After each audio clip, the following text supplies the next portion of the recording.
Bueno, a continuación tiene la palabra Cinia Navarro. Cinia es concejal del Polo Democrático Alternativo, concejal aquí en Bogotá, y tiene entre sus focos de atención este tema del comercio informal. Entonces, mi estimada Cinia, diríjase a su auditorio. Bueno, muy buenos días, senador Jorge Robledo. Un placer estar aquí, representante Inti Asprilla, y a todos y todas los que se hacen presente en este recinto de la democracia.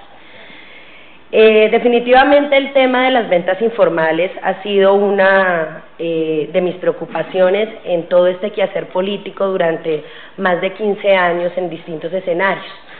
El tema de las ventas informales se puede manejar desde distintas aristas, desde la condición del vendedor informal, desde la política pública del Estado y la manera como lo afronta, desde la represión que se asume en las autoridades de policía, desde el análisis juicioso de las sentencias de la Corte Constitucional, que son más de 300, que manejan el tema y dan,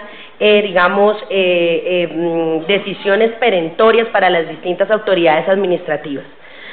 Pero yo quiero hoy abordar este tema desde una arista importante, senador, que me gustaría que lo pusiéramos en el panorama académico también, que es una manera de apoyar a los vendedores informales, porque existen distintas maneras de apoyarlos.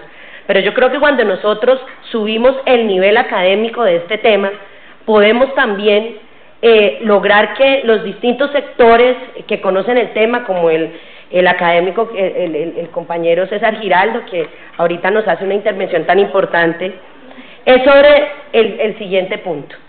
Yo creo que debemos avanzar del concepto de vendedor informal al concepto de trabajador por cuenta propia. Porque cuando nosotros nos dedicamos a hablar de vendedor informal, estamos también generando una visión de la informalidad que desafortunadamente, senador Robledo, en Colombia la informalidad se ve como ilegalidad. Y no necesariamente la informalidad es ilegalidad. La informalidad es simplemente que las personas buscan su sustento, así no esté dentro de los marcos establecidos en la norma jurídica. Aquí el trabajador es el que tenga un contrato laboral de trabajo, pero eso es una visión arcaica del concepto de trabajo. El trabajo es la fuerza productiva y es la manera como las personas se buscan su sustento. Por eso yo invito a que empecemos a generar otro tipo de dinámica y a hablar de trabajador de cuenta propia. ¿Qué es un trabajador de cuenta propia? Aquel que a través de su búsqueda del sustento se genera alimentación, educación, vivienda, le da un porvenir a sus hijos.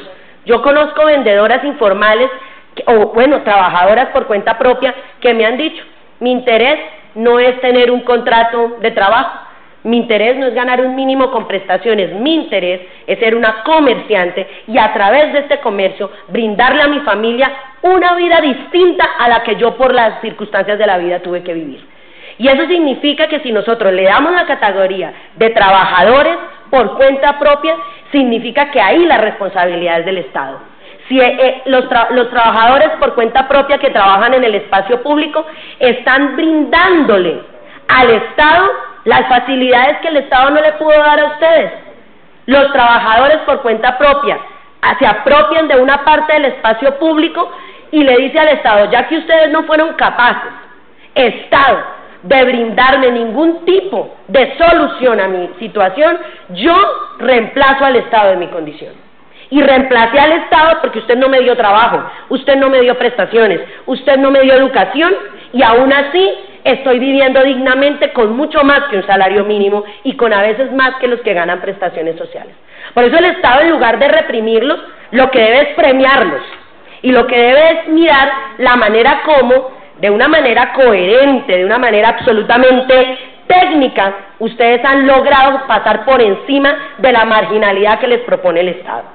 Entonces, en ese sentido, creo que es fundamental que los trabajadores por cuenta propia que trabajan en el espacio público hagan parte de la política de espacio público de todos los departamentos y municipios de este país. Por eso, en este momento estoy haciendo un control político al DAEP, que nos presenta en la Comisión Accidental la política pública del espacio público en Bogotá, y oh sorpresa, no estaban los vendedores informales o trabajadores por cuenta propia del espacio público en esta política pública del espacio público. Inmediatamente yo los cito y les digo, ustedes no pueden tener un diagnóstico para hacer la política del espacio público sin consultar a los vendedores, porque de lo contrario es una política pública ilegítima. Y en este momento logramos que el DADER vaya a consultar a un grupo de vendedores informales, que ahí es donde es el siguiente paso que tenemos que dar, que es la organización del movimiento de trabajadores informales en el espacio público.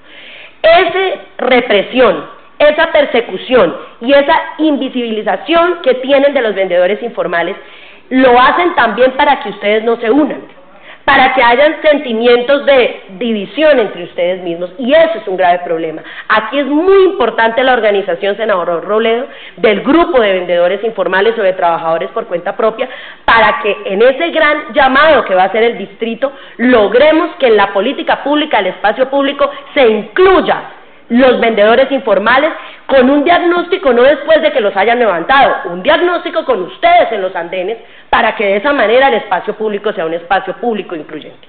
De parte del Consejo de Bogotá, de la bancada del Polo y obviamente de Cinia Navarro como concejal y de todo el equipo, créanme que estábamos trabajando muy duro para dos cosas. Uno, la inclusión de ustedes en la política pública del espacio público, una tregua con los vendedores informales hasta que se cumplan los más de 300 fallos de la Corte, pero algo muy importante, un proyecto de acuerdo para que el espacio público también sea aprovechado económicamente por los vendedores informales y no solamente por el gran capital. Muchísimas gracias a todos y todas.